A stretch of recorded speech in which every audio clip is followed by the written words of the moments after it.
Assalamualaikum warahmatullahi wabarakatuh. Baiklah, pada video kali ini saya akan mempresentasikan tugas pertemuan 10, yaitu mengenai jenis-jenis intervensi yang bersifat teknikal. Tugas ini merupakan tugas dari mata kuliah pengembangan organisasi dengan dosen pengampu Bapak I.I. Permana, STMT. Yang pertama, pengembangan tim kerja. Pengembangan tim adalah tindakan mendukung dan melatih sekelompok individu yang ditempatkan bersama untuk bekerja sebagai unit yang kohesif untuk mencapai hasil yang diinginkan. Tahapan dalam pembentukan tim menurut Tuchman dimulai dari tahap pembentukan, tahap peleburan, tahap kesepakatan atau penentuan aturan main, dan terakhir tahap tim tersebut bekerja. Tahap forming atau pembentukan adalah tahap untuk mengenal satu sama lain dan untuk membentuk komitmen individu pada tugas atau proyek yang akan dikerjakan. Tahap ini mencakup pengujian untuk mengetahui batasan perilaku interpersonal dan batasan perilaku terhadap tugas yang dihadapi. Selain itu, tahapan ini juga membahas tujuan tim, peran individu, dan strategi. Tahap ini selesai setelah anggota mulai menganggap diri mereka sebagai bagian dari tim tersebut. Yang kedua, tahap storming atau peleburan. Tahap ini ditandai oleh konflik dan persaingan ketika kepribadian individu muncul. Anggota mungkin tidak setuju pada tujuan tim dan subkelompok, yang menyebabkan konflik dan menurunnya kinerja tim karena kegiatan yang tidak produktif. Untuk melewati tahap ini, anggota tim harus bekerja untuk mengatasi hambatan, menerima perbedaan individu, dan bekerja melalui ide-ide yang saling bertentangan pada tugas dan tujuan tim.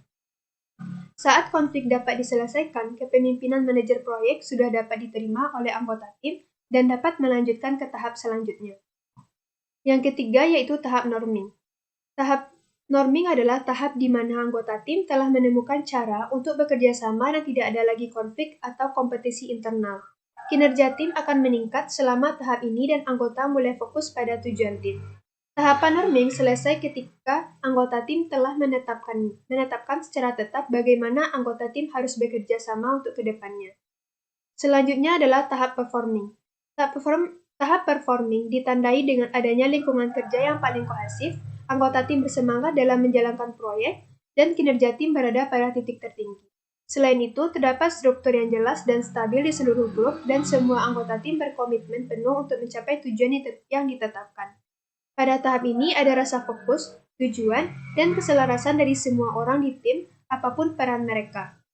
Tahap ini hanya bisa dimulai ketika kelompok sudah merasa dan berpikir bahwa beberapa hal bisa diprediksikan, bahwa aturan hubungan antar anggota kelompok telah disetujui dan bahwa kelompok tersebut tidak perlu menegosiasikan apa yang sudah dibangun. Yang kedua yaitu sistem sosio-teknikal. Sosio-technical system dalam pengembangan organisasi adalah suatu pendekatan untuk desain kerja organisasi yang kompleks yang mengakui interaksi antara manusia dan teknologi di tempat kerja. Istilah ini juga mengacu pada interaksi antara infrastruktur kompleks masyarakat dan perilaku manusia. Sosio-technical system adalah sebuah sistem yang mencari solusi untuk mengoptimalkan dua sistem secara bersama-sama, yaitu satu, sistem teknik atau technical system. Sasarannya adalah untuk memaksimalkan pemenuhan tugas atau organisasi atau institusi. Yang kedua, sistem sosial.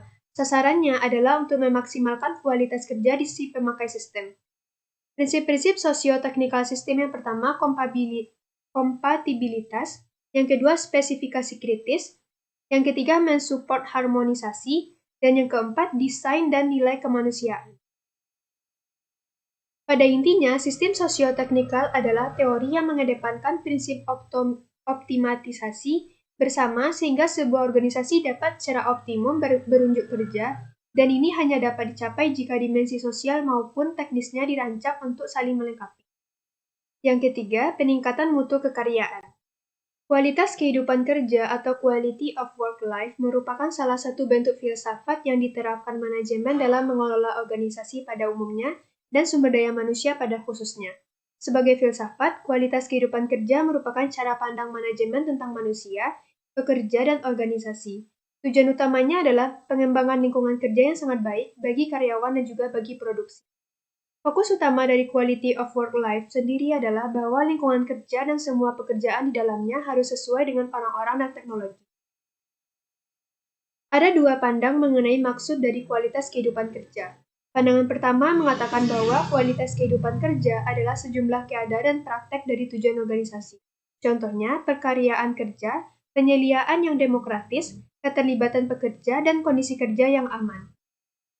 Sementara yang lainnya menyatakan bahwa kualitas kehidupan kerja adalah persepsi-persepsi karyawan bahwa mereka ingin merasa aman, secara relatif merasa puas dan mendapat kesempatan mampu tumbuh dan berkembang selayaknya manusia. Pemarkayaan pekerjaan atau job enrichment. Pendesain ulang pekerjaan merupakan salah satu cara manajemen untuk meningkatkan quality of work life. Penekanannya yaitu pada pemarkayaan pekerjaan. Istilah ini berdasarkan pada teori dua faktor Herzberg, yaitu faktor motivator dan pemeliharaan. Secara sederhana, pemarkayaan pekerjaan adalah motivator tambahan yang dicakupkan dalam pekerjaan untuk membuatnya lebih berarti, meskipun istilah ini berlaku bagi hampir seluruh upaya untuk memanusiakan pekerjaan.